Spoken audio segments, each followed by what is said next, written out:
कैसे हैं बच्चों? कैसे चल रही है आपकी पढ़ाई? ठीक चल रही है? लास्ट डे हम लोगों ने वायुमंडल संरचना के संदर्भ में जितनी भी चीज़ें थी वो हम लोगों ने पढ़ लिया था। आज हम लोग स्टार्ट करने जा रहे हैं सूर्य तत्व के बारे में और पृथ्वी का उष्मा उसके टॉपिक से रिलेटेड आज तत्वों के बारे में जानेंगे। आज वाले वीडियो में हम देखेंगे कि उष्मा कितने प्रतिशत पृथ्वी को प्राप्त होती है सूर्य से, किस रूप में प्राप्त होती है और पृथ्वी का कौन सा क्षेत्र सबसे ज़्यादा सूर्य तक प्राप्त करता है, क्यों प्राप्त करता है, और कौन सा क्षेत्र सबसे कम सूर्य तक प्राप्त करता है और क्यों सबसे कम सूर्य तक उस क्षेत्र को प्राप्त होता है, इस संदर्भ में देखेंगे। इसी कॉन्सेप्ट में आगे का जो पॉइंट होगा आपका वो पृथ्वी का उष्मा बजट होगा। तो उस उष्मा बजट समझने के लिए सबसे पहले तो महत्वपूर्ण चीज़ है कि उष्मा मिलती कैसे है और किन क्षेत्रों में कितने प्रतिशत उष्मा प्राप्त कर पाता है, कौन सा क्षेत्र वायुमंडल का जो हमारी परत है वो उष्मा को किस रूप में अवशोषित कर पाती है, कितने परसेंट अवशोषित करती है। ये तमाम सारे महत्वपूर्ण फैक्ट्स जब आपके पास होंगे तो आप उष्मा बजट को आसानी से समझ पाएंगे। कितना परसेंट रिफ्लेक्शन आता है, कितना परसेंट डायरेक्टली पृथ्वी को प्राप्त हो पाता है, ये सब आगे के तथ्यों में मिलेगा। लेकिन आज का जो टॉपिक हमारा छोटा सा टॉपिक है उष्मा बजट के बारे में, जिसमें कि सूर्य तत्व के बारे में है, जिससे कि उष्मा बजट तभी आप समझ पाएंगे जब सूर्य तत्व की स्थिति को समझ पाएंगे। ठीक है, तो आज इसी में हम लोग हैं, जैसा कि टॉपिक का नाम ही है सूर्य तत्व और पृथ्वी का उष्मा बजट। तो उष्मा बजट आगे वाले सेगमेंट में हम लोग इसके आगे वाले वीडियो में हम लोग पढ़ेंगे। आज हम लोग सूर्य तत्व के बारे में देखेंगे। सूर्य तत्व होता क्या है? सूर्य तत्व मतलब सूर्य का तत्व, यानी सूर्य का जो उष्मा है वो पृथ्वी को जो प्राप्त होती है उसी को सूर्य तत्व कहते हैं। ठीक है, और यानी कि कहने का ये आशय हुआ कि सूर्य की जो किरणें हैं या सूर्य का जो विकिरण ऊर्जा है वो पृथ्वी को किस रूप में या कितने प्रतिशत प्राप्त होती है, ये महत्वपूर्ण आज का बिंदु रहेगा हम लोग का। तो जैसा कि आप देखिए तथ्यों में हमने पहले आपको बताने की कोशिश की है कि सूर्य से पृथ्वी पर पहुंचने वाली जो विकिरण ऊर्जा होती है ना, सूर्य से जो उसकी किरणें है ना, सूर्य क्या है, गर्म है, उष्मा है उसमें, तो उसकी जो किरणें पृथ्वी पर पहुंचती हैं विकिरण ऊर्जा के माध्यम से, वही क्या होती है, सूर्य तत्व कहलाता है। ठीक है, वही क्या होता है, सूर्य तत्व होता है। और ये तरंगे जो सूर्य की जो किरणें होती हैं, तरंगे जो होती हैं, ये लघु तरंगों के रूप में चलती हैं। ठीक है, जब ये पृथ्वी से आके टकराती हैं और परावर्तित होती हैं तो वो फिर दीर्घ तरंगों के रूप में हो जाती हैं। ठीक है, यानी कि सूर्य की जो किरणें निकलती हैं सूर्य से और पृथ्वी तक आती हैं या किसी ग्रह तक जाती हैं तो लघु तरंगों के, यानी सूर्य की किरणें जो चलती हैं वो लघु तरंगों के रूप में चलती हैं, न कि दीर्घ तरंगों के रूप में। ठीक है, जब वो पार्थिव विकिरण उनका हो जाता है, यानी पार्थिव पृथ्वी से जब टकरा करके जब रिफ्लेक्ट होती है तो दीर्घ तरंगों के रूप में हो जाती है। वो सब आगे के रूप में हम लोग देखेंगे। ठीक है, तो सूर्य से जो प्राप्त होने वाली विकिरण ऊर्जा होती है वही सूर्य तत्व कहलाती है। ठीक है, ये तथ्य हमारा है। और ये सूर्य तत्व क्या पृथ्वी के संपूर्ण हिस्से में समान रूप से प्राप्त होता है? क्या पूरा हिस्सा हमारा जो पृथ्वी का है वो समान रूप से उष्मा को प्राप्त कर पाता है सूर्य से निकलने वाली? एक बड़ा विषय है इसमें, ये भी आज इसी के बारे में थोड़ा सा जानने का प्रयास करेंगे। ऐसा क्यों होता है कि पृथ्वी का हर हिस्सा समान रूप से उष्मा को नहीं प्राप्त कर पाता है? कुछ हिस्से हैं बहुत ज़्यादा मात्रा में उष्मा को प्राप्त करते हैं, कुछ क्षेत्र हैं नहीं प्राप्त करते हैं। तो इसके लिए कुछ बेसिक चीज़ें पढ़े जाते हैं। एक चीज़ तो ये जान लीजिए कि पृथ्वी की संरचना कैसी है। पृथ्वी की जो संरचना है वो चपटे से है ना, संतरे के आकार में। जैसे संतरा होता है कि उसका ऊपरी और निचला हिस्सा जो होता है वो दबा होता है और बीच का हिस्सा उभरा हुआ होता है, कुछ इस शेप में रहता है। लेकिन इसका एक तो ये आपको समझने के लिए मैंने ऐसा बता दिया, लेकिन इसका वैज्ञानिक नेम भी है। जो ये संरचना होती है वो भूआब संरचना, हिंदी में भूआब संरचना कहते हैं और इंग्लिश में इसको जियोड संरचना कहते हैं। यानी पृथ्वी का जो स्वरूप है वो जियोड स्वरूप में है या भू आब स्थिति संरचना में है। ठीक है, जो चपटा सेब है। अब ये एक तो पृथ्वी का सेब हो गया, यह भी उष्मा को सूर्य तक को प्राप्त करने में एक रोल अदा करेगा। दूसरी स्थिति, सूर्य अपने अक्ष पर आपने देखा होगा 23.5 डिग्री झुका हुआ है, या अपने कक्ष पे कहेंगे तो 66.5 डिग्री, का झुकाव लिए हुए हैं, ठीक है। तो ये अच्छे इसका जो झुकाव है यह भी बहुत बड़ा रोल अदा करता है। ऊपर से पृथ्वी सूर्य की परिक्रमा जो करती है वो दीर्घवृत्ताकार कक्षा में करती है, ठीक है। यानी कि एक समवृत्ताकार कक्षा में ना करके दीर्घवृत्ताकार। दीर्घवृत्ताकार का मतलब ये होता है कि संरचना आपकी इस रूप में होगी, यानी कि ये ऐसी संरचना बनेगी, ये दीर्घवृत्ताकार। तो यहाँ पे आपका सूर्य हो जाएगा और सूर्य के बाद में ये पृथ्वी को कहीं मान लेते हैं, ये पृथ्वी है, फिर आगे आ जाएगी तो यहाँ आएगी, फिर यहाँ आएगी, ऐसे करते हुए 12 माह में एक पूरा सर्किल अपना बना देंगे, चक्कर बनाएंगे। तो ये जो पृथ्वी जो है सूर्य की जो परिक्रमा करती है दीर्घवृत्ताकार कक्ष में करती है परिक्रमा, इसका भी रोल सूर्य तप में होता है ना। इसके अलावा बहुत सारे मतलब कारक हैं, जैसे कि स्थल की अधिकता, जल की अधिकता, वायुमंडल में बहुत बादलों का होना, कुछ क्षेत्र विशेष में आप अक्षांश विशेष में देखेंगे वहाँ पे बादलों का मतलब कम होना, मतलब यानी कि बादलों का ज़्यादा होना, कम होना, ये भी क्या करता है कि सूर्य तप की मात्रा को प्रभावित करने का कारक है। लेकिन मूल रूप से अगर आप देखेंगे तो सूर्य तप को जो प्राप्त करने वाली बात हमने आपको बताई वो यही कुछ विशेष बातें हैं जिनके से सूर्य तप हमको मिलता है, कितने % मिलता है और कितने % कम मिलता है और क्यों किसी अक्षांश पे ज्यादा मिलता है, इसके बारे में सब कुछ जानने की कोशिश करेंगे। तो हमने बताया आपको यहाँ पे कुछ तथ्यों को भी देखते चले बेटा, जो नए लोग पढ़ रहे हैं उन तथ्यों को भी थोड़ा ध्यान से देखते चले। पृथ्वी की आकृति जो है वो क्या है, दुआब यानी जियोइड संरचना मैंने भी आपको बताया, तथा पृथ्वी अपने अक्ष पर क्या 23.5 डिग्री का झुकाव लिए हुए है और कक्ष पे कहेंगे अपनी कक्षा पर तो क्या होगा 66.5 डिग्री का और अक्ष पे 23.5 डिग्री का झुकाव लिए हुए हैं, ठीक है। इसी कारण से सूर्य की किरणें वायुमंडल की ऊपरी परतों पर क्या होती है, सूर्य की किरणें सीधी नहीं पड़ती है, वो क्रॉस में पड़ती है अपने अक्ष पर। देखिए दो कारक अगर आप ध्यान देंगे तो लगभग सारी बातें आप समझ जाएंगे। एक तो पृथ्वी अपने अक्ष पे झुकाव, उसकी संरचना और उसका दीर्घवृत्ताकार पे अपने अक्ष पर घूमना, अपनी कक्षा में घूमना, सूर्य के चारों दीर्घवृत्ताकार कक्षा में घूमना, ये अगर बात आप समझ जाएंगे तो सूर्य तप को समझने में आपको बहुत आसानी होगी और इसमें कुछ रहा नहीं है। जो मैंने बातें बताया इसको थोड़ा ध्यान रखिएगा। तो क्या होता है कि सूर्य अपने अक्ष पर 23.5 डिग्री झुकाव के साथ में रहता है और पृथ्वी जो सूर्य की दीर्घवृत्ताकार कक्षा में गति करता है, परिक्रमा करता है मतलब।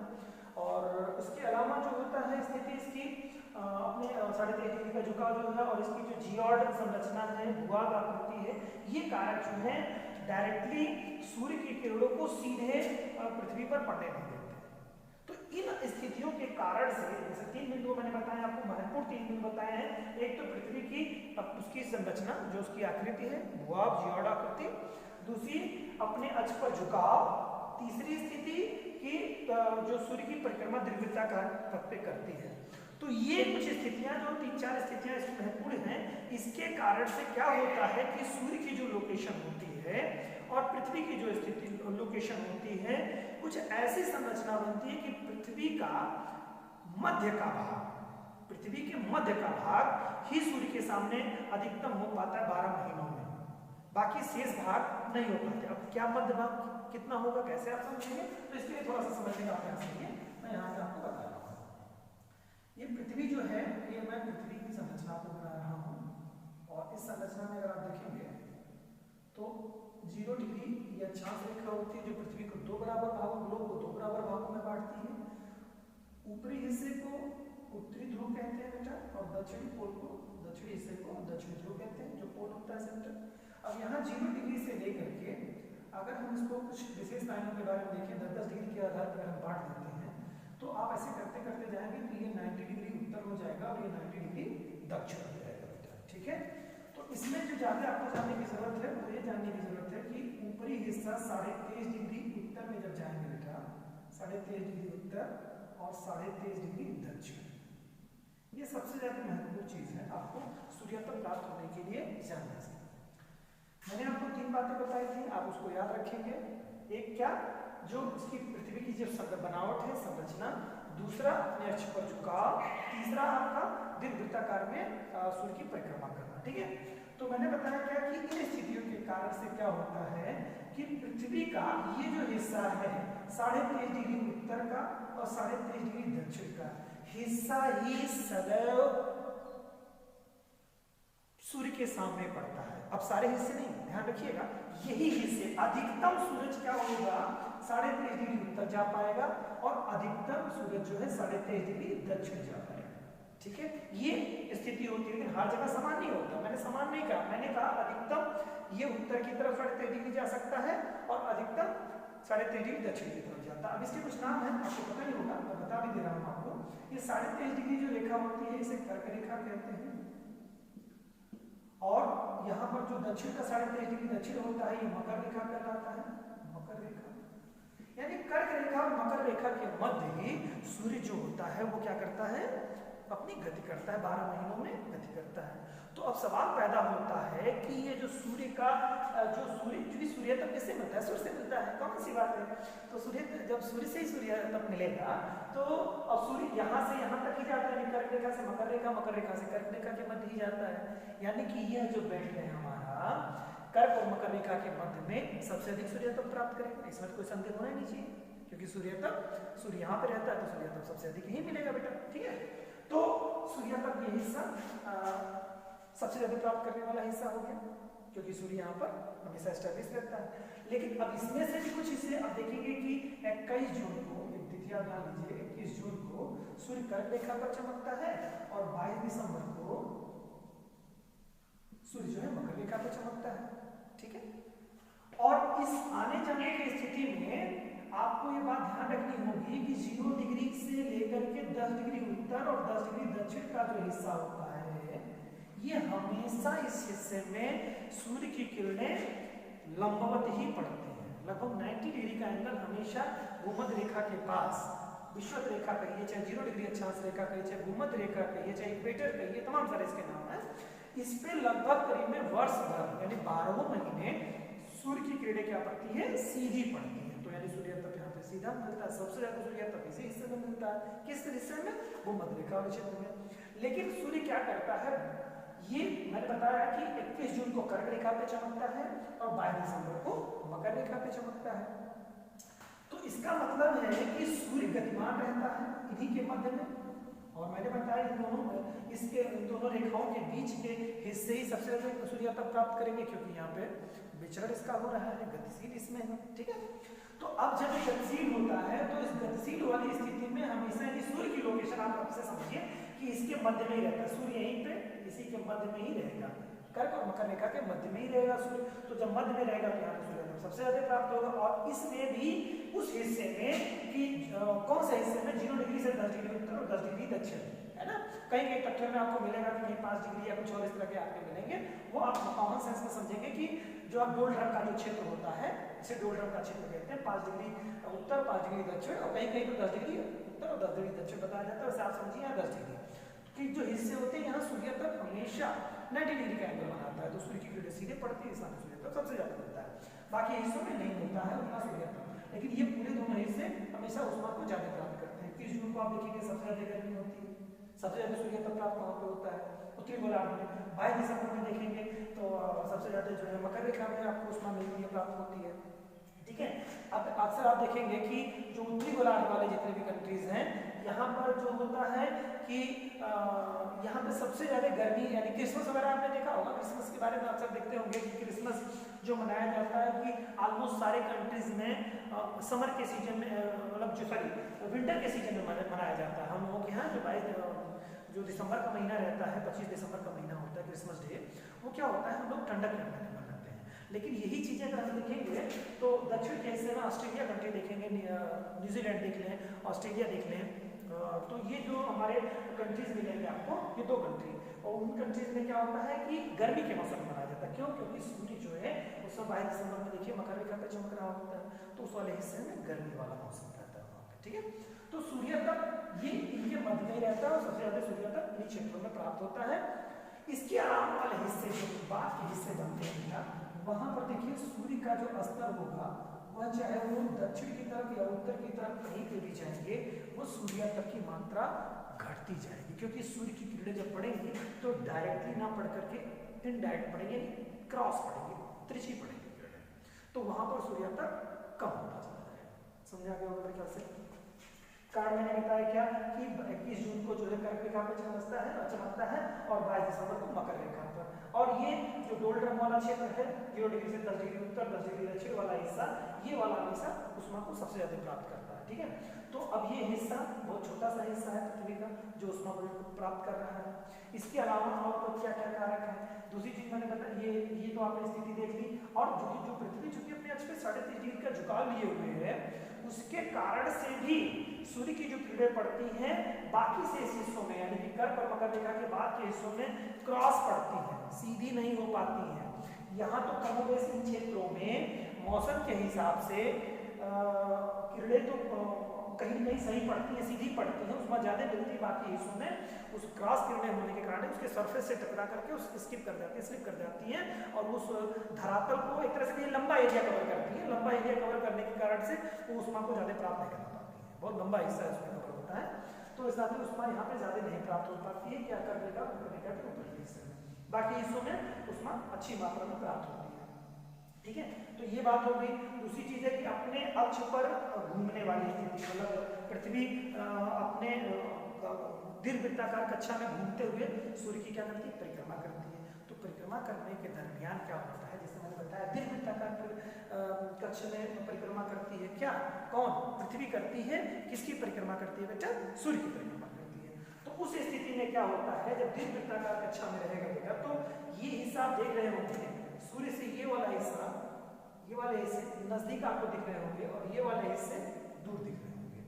तो जब ये नजदीक वाला हिस्सा और दूर वाला हिस्सा, यानी कि जब पृथ्वी यहाँ होगी तो क्या होगी, सूर्य से सबसे ज्यादा नजदीक होगी, और जब पृथ्वी यहाँ होगी तो क्या होगी, सबसे ज्यादा दूर स्थिति पे होगी। समझ रहे होंगे आप लोग बात को। तो ये जब दूर होगी तो इससे भी सूर्यातप की मात्रा का असर पड़ेगा। सूर्य जब पृथ्वी के सबसे ज्यादा नियरेस्ट आ जाता है, सबसे ज्यादा नजदीक आ जाता है तो अधिकतम सूर्यातप, और जब दूर हो जाता है तो सबसे कम सूर्यातप प्राप्त होगा। अब ये दूर और नजदीक कब आता है, कैसे आता है, दीर्घवृत्ताकार कक्षा में गति करते हुए ये नजदीक और दूर आता है, ये बात तो आप समझ गए होंगे। दूसरी चीज ये कब आता है नजदीक और कब आता है दूर, तो आप जान लीजिए 3 जनवरी की जो डेट होती है, यह इस स्थिति में यहाँ जो स्थिति आपकी है ये सबसे नजदीक आ जाता है, कौन, पृथ्वी सूर्य के सबसे नजदीक आ जाता है। और 4 जुलाई की जो डेट होती है, डेट होती है वो क्या होता है, सबसे अधिक दूर पे होता है।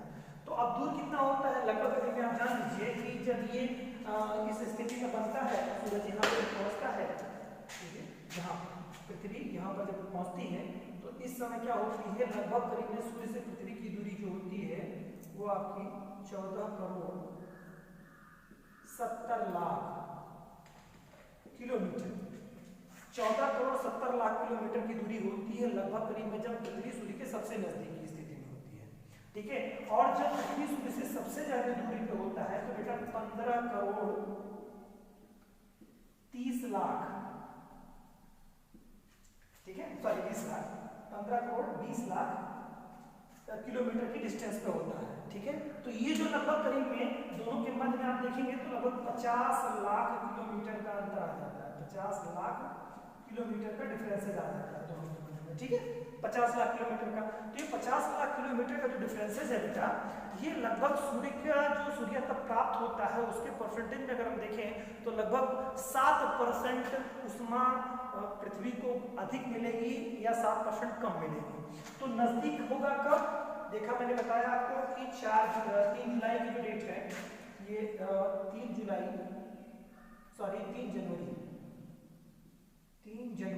जनवरी की डेट में सूर्य पृथ्वी के सबसे नजदीक होता है तो सर्वाधिक सूर्यातप मिलता है।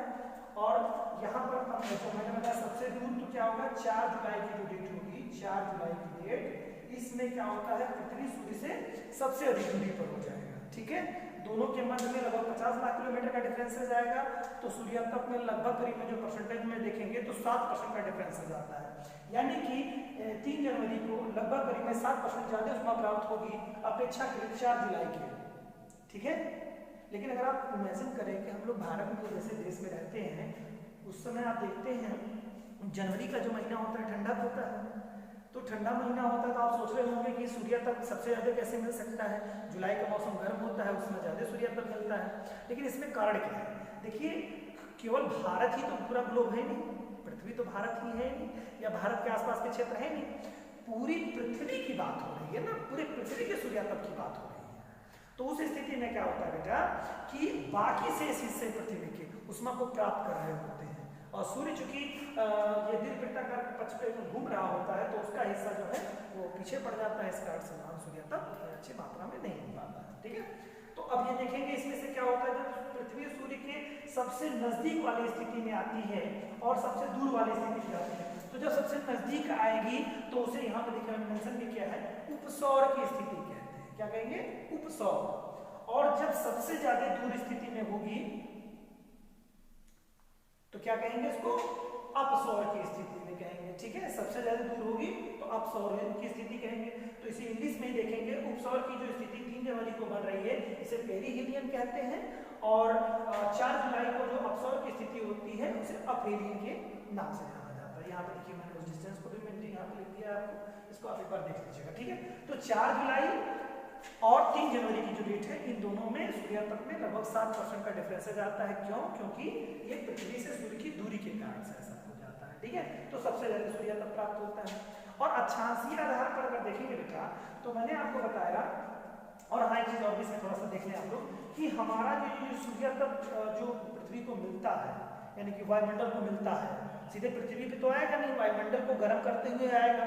तो सूर्य की जो किरणें आती हैं पृथ्वी में वो औसत रूप से हमारे वायुमंडल को 1.94 कैलोरी, यहाँ पे लिखा हुआ है 1.94 कैलोरी प्रति वर्ग सेंटीमीटर प्रति मिनट प्राप्त करते हैं। क्या करते हैं? प्रति मिनट।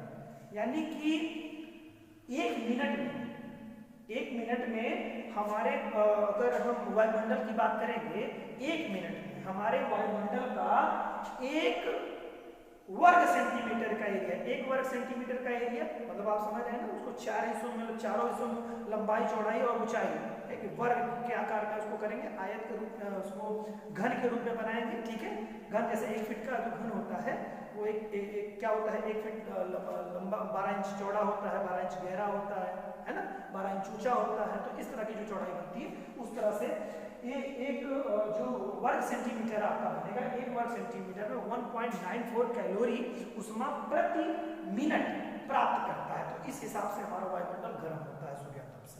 ये तक थोड़ा सा इंपॉर्टेंट है, पूछने एग्जाम में इसमें क्वेश्चन पूछता है इससे कि मतलब कितना सूर्यातप हमारे यहाँ 1 वर्ग सेंटीमीटर में कितना सूर्यातप 1 मिनट में प्राप्त करेगा, तो 1.94 कैलोरी प्रति वर्ग सेंटीमीटर प्रति मिनट प्राप्त करेगा। ठीक है, तो ये चीज हो गई आपकी, और ये डिस्टेंस हो गया। इसके अलावा आप देखेंगे तो जो सूर्य की जो प्राप्त की मात्रा मैंने आपको बहुत पहले से बताया कि कर्क रेखा मकर रेखा के मध्य में ही सूर्य रहते हैं, यानी अक्षांशीय आधार पर हम देखें बेटा तो अक्षांशों का जैसे जैसे अक्षांश बढ़ते जाएंगे वैसे वैसे सूर्यातप की मात्रा घटती जाएगी। यानी निम्न अक्षांशों में सूर्यातप अधिक मिलेगा और उच्च अक्षांशों में सूर्यातप कम मिलेगा। अब उच्च अक्षांश चाहे उत्तरी लगा के हो चाहे दक्षिणी लगा के हो, आप उससे बिल्कुल कंफ्यूज नहीं होंगे। यानी कि देखिए 13.5 डिग्री उत्तर है, उत्तरी अक्षांश की तरफ है, तो उसके बाद कोई भी अक्षांश होगा वहां सूर्यातप की मात्रा कम मिलेगी। क्यों? क्योंकि इसमें देखिए दिनों के ड्यूरेशन में भी परिवर्तन आते चले जाएंगे। जैसे आप अक्सर देखेंगे कि ध्रुवों की तरफ आप जाएंगे बेटा तो जितने भी ध्रुव हैं, चाहे उत्तरी ध्रुव चाहे दक्षिणी ध्रुव, दोनों ध्रुवों पे आप देखेंगे तो 6 महीने के दिन 6 महीने की रातें होती हैं। अब ये क्यों होती है, ये आगे के पॉइंट्स में जब हम लोग पृथ्वी की गतियों के बारे में पढ़ेंगे है ना, और पृथ्वी का संरचना के बारे में देखेंगे तो वहां पर हम लोग उसको थोड़ा सा ज्यादा देखेंगे। यहाँ टॉपिक हम लोग को सूर्यातप है तो इसमें हम लोग इस नाते इस पर बात कर रहे हैं। अब उसमें क्या होता है कि जब जैसे भूमध्य रेखा पर देखेंगे तो बेटा 12 घंटे का दिन 12 घंटे की रात होती है। आप लोग खुद फील करते होंगे कि जब आप इस समय आप लोगों का गर्मी का मौसम चल रहा है ना, तो गर्मी के मौसम में आप देख रहे होंगे कि आपकी जो दिन डूबने की जो स्थिति होती है वो लगभग आपको 7 बजे तक, दिन 7:30 बजे तक, 7:30 तक आप लोगों को लगता होगा कि डार्क हो रहा है, अंधेरा हो रहा है। लेकिन यही चीजें जब आप नवंबर और दिसंबर या जनवरी के महीने में देखते हैं तो दिसंबर वगैरह में आपको क्या लगता होगा, दिसंबर के महीने में आपको 5 बजे 5 PM पर ही आपको अंधेरा दिखने लगेगा, 5:30 पे आपको अंधेरा हो जाएगा। यानी लगभग 2 घंटे का डिफरेंस आपको दिखा कि नहीं दिखा गया। ये क्या मतलब है? इसका मतलब है कि दिन की अवधि कम और दिन की अवधि ज्यादा आपको महसूस हो रही कि नहीं हो रही। वहीं पे। तो ये कारण है आपको, तो जहां आप रहते हैं वहां से थोड़ा आकलन आपने किया। इसी तरह से जैसे जैसे अक्षांश आपका ऊंचा होता जाएगा बेटा, उस समय दिन की अवधि में भी परिवर्तन होता चला जाएगा, है ना। तो जहां पर दिन की अवधि मतलब कम होती जाएगी, यानी किसी भी अक्षांश पे आप बेटा जाएंगे, जितना अक्षांश बढ़ेगा वहां पर क्या होगा, दिन की अवधि घटती चली जाएगी। भूमध्य रेखा से जितने चाहे उत्तर चाहे या तो आप दक्षिण की तरफ आप जाएंगे बेटा, तो आपका क्या होगा, दिन प्रतिदिन मतलब जो 12 घंटे की रात है और 12 घंटे का दिन है, ये परिवर्तित होता चला जाएगा। कोई एक चीज बढ़ती चली जाएगी। अगर सूर्य उत्तरायण की तरफ है ना, उत्तरायण की तरफ स्थिति में है, तो वहां पर क्या 12 घंटे से ज्यादा का दिन होने लगेगा, यानी 13 घंटे का, लगभग 14 घंटे का दिन होगा, जैसे इस समय हमारे यहाँ हो रहा है। रातें छोटी होती चली जाएंगी। तो जब ये सूर्य उत्तरायण की, जैसे इस समय सूर्य क्या है, उत्तरायण की स्थिति में है, तो दक्षिणी गोलार्ध में क्या होगा, रातें बड़ी होंगी। और जब 21 जून के बाद में 23 सितंबर, देखिए एक चीज और इस थोड़ा ध्यान लीजिए, आपको बता ही रहा हूं, तो 23 सितंबर और 21 मार्च, ठीक है, ये जो डेट है 21 मार्च को सूर्य दक्षिणायन से उत्तरायण होता है, और 23 सितंबर को जो सूर्य है उत्तरायण से दक्षिणायन की स्थिति, यानी कि ये जो तिथियां हैं, तो ये 0 डिग्री अक्षांश पर ये क्या होता है, ये सभी पहुंचते हैं अपने, मतलब यहीं से ही आपका बदलता है, क्या बदलता है, अक्षांश बदलता चला जाता है, मतलब गोलार्ध बदलता चला जाएगा। तो इससे सूर्यातप की मात्रा में आपको परिवर्तन दिखाई देगा, ठीक है। तो एक चीज ये थी आपका कि मतलब अक्षांश के आधार पर परिवर्तन आपको दिखाई दिया, समझाया होगा। अब आप लोग देख लेते हैं थोड़ा सा अक्षांशों के आधार पर। ये बात देखिए कभी मत भूलिएगा कि जैसे सूर्य अगर उत्तरायण है या सूर्य दक्षिणायन है, अगर उत्तरायण है सूर्य तो दिन की अवधि बढ़ेगी, कहाँ तक, 23.5 डिग्री तक अक्षांश, और 23.5 डिग्री से क्या आप +30 डिग्री तक जा सकते हैं, वहां दिन की अवधि बढ़ेगी, ठीक है। और जब सूर्य दूसरे गोलार्ध में चला जाएगा, है ना, यानी दक्षिणायन हो जाएगा उत्तरायण से, तो यहाँ पर क्या रात की अवधि बढ़ेगी। तो इसी तरह से जैसे जैसे अक्षांश बढ़ता जाता है, तो रात की अवधि के समय बढ़ता चला जाता है, दिन की अवधि के समय घटते चले जाते हैं। तो जब दिन और रात की अवधि के टाइम में डिफरेंसेज आएगा, तो क्या होगा बेटा, सूर्यातप भी कम मिलेगा, ठीक है, समझ लीजिए। अब देखते हैं कि किस अक्षांश पर कितना सूर्यातप हमको मिलता है। ये थोड़ी चीजें लिखी हुई है, इसको पढ़ लीजिएगा, काफी सारे तक हमने बता दिया आपको, ठीक है। यहाँ पर देखते हैं हम लोग इन अक्षांशों के संदर्भ में अगर हम लोग देखते हैं, तो किस अक्षांश में बेटा कितना सूर्यातप हमें मिलता है, इस चीज के बारे में भी हमें यहाँ पे जानकारी दी हो जाएगी। तो अब तक मैंने दिया है, इसको एक बार देख लीजिएगा। मैंने बताया था क्या कि विषुवत रेखा यानी भूमध्य रेखा, जिसे 0 डिग्री अक्षांश रेखा कहते हैं, 0 डिग्री अक्षांश के रेखा पर सूर्यातप लगभग 100% होता है, 100% सूर्यातप होता है, 100%। तो यहाँ देखिए 0 डिग्री अक्षांश पर सूर्यातप का जो परसेंटेज है वो क्या है, 100% है, 100% यहाँ पे सूर्यातप आपको मिल रहा है, ठीक है। देन इसके बाद में 10 डिग्री अक्षांश पे आप जाएंगे। अब किसी भी अक्षांश की तरफ देखेंगे बेटा, चाहे उत्तरी हो चाहे दक्षिणी हो, तो वहां पर लगभग 99% आपको सूर्यातप मिलेगा। देखिए मैंने बताया था 0 डिग्री से 10 डिग्री उत्तर 10 डिग्री दक्षिण के हिस्से में सूर्य की किरणें सीधे पड़ती हैं, तो वहां पर लगभग 99% आपको सूर्यातप मिल रहा है, ठीक है। इसके बाद बेटा 20 डिग्री अक्षांश में जाएंगे, तो वहां पर लगभग 95% आपको सूर्यातप प्राप्त होगा। इसी तरह से 30 डिग्री अक्षांश में जाएंगे, तो लगभग 88% सूर्यातप प्राप्त होता चला जाएगा आपको। देन 40 डिग्री अक्षांश पे अगर आप जाएंगे, तो लगभग करीब में 80% के करीब में 79% आपको मतलब मिलता है सूर्यातप। उसी के बाद जैसे जैसे अक्षांश आप देखिए बढ़ता जा रहा है, यानी कि यहाँ पर 50 डिग्री अक्षांश में जब पहुंच रहे हैं बेटा, तो सूर्यातप की मात्रा 68% हो जा रही है, और जैसे ही 60 डिग्री अक्षांश पर हम पहुंच रहे हैं, तो लगभग करीब में 60% यानी 57%, 60% से भी कम की स्थिति में हम लोग पहुंच गए, सूर्यातप हमको मिल रहा है। सूर्यातप आप एक चीज देख रहे होंगे, सूर्यातप घट रहा है। मैंने आपको बताया था कि अक्षांश जैसे जैसे ऊंचा होता जाएगा, बढ़ता जाएगा, सूर्यातप की मात्रा घटती चली जाएगी। इसी तरह से 70 डिग्री अक्षांश में जब पहुंचते हैं, तो सूर्यातप की मात्रा 47% मिलती है, और फिर 80 डिग्री पे जाएंगे तो 43, और लगभग 90 डिग्री पे जाएंगे तो लगभग करीब में 42%। सोच लीजिए 1/3 हिस्सा ही सूर्यातप का प्राप्त कर पाता है हमारा ध्रुव, तो ध्रुवीय क्षेत्र ठंडा नहीं होगा। ये सब बातें आप याद रखिएगा, क्योंकि और भी जितने भी सब्जेक्ट्स आप पढ़ेंगे, जितने भी टॉपिक्स आप लोग पढ़ेंगे, ये सारे बेटा आपको ये बहुत काम आपको आएगा, ठीक है। अब ये आपने जो समझ लिया है, अब इसको समझने के बाद उष्मा बजट आपके लिए बहुत ही सहज हो जाएगा। बच्चों, जो टॉपिक आप लोग चल रहे हैं उसको बहुत बारीकी से और गंभीरता से इसको ध्यान देते हुए पढ़िए। इसको सारे कॉन्सेप्ट आपको क्लियर होते जा रहे होंगे आई होप। इसको वीडियोस को एक बार दो बार देख लीजिए, अच्छे से कॉन्सेप्ट आपको तैयार हो जाए। मुझे लगता है कि जो बच्चे थोड़े नए हैं उनके लिए कारण से हम लोग तथ्यों को थोड़ा रिपीट कर देते हैं, जैसे कि वे लोग अच्छे से इस चीज़ को समझ लें और वीडियो को एक से दो बार ही देखने की आवश्यकता पड़े, बार बार देखने की जरूरत ना पड़े, सारे तथ्य आपके पास स्पष्ट हो जाए। क्योंकि अभी आपके पास जो बच्चे नए बच्चे हैं, पढ़ रहे हैं, स्टार्ट किए हैं, उनके पास कुछ भी तथ्य नहीं है, तो उनको हर एक चीज़ इनके लिए इम्पोर्टेंट है।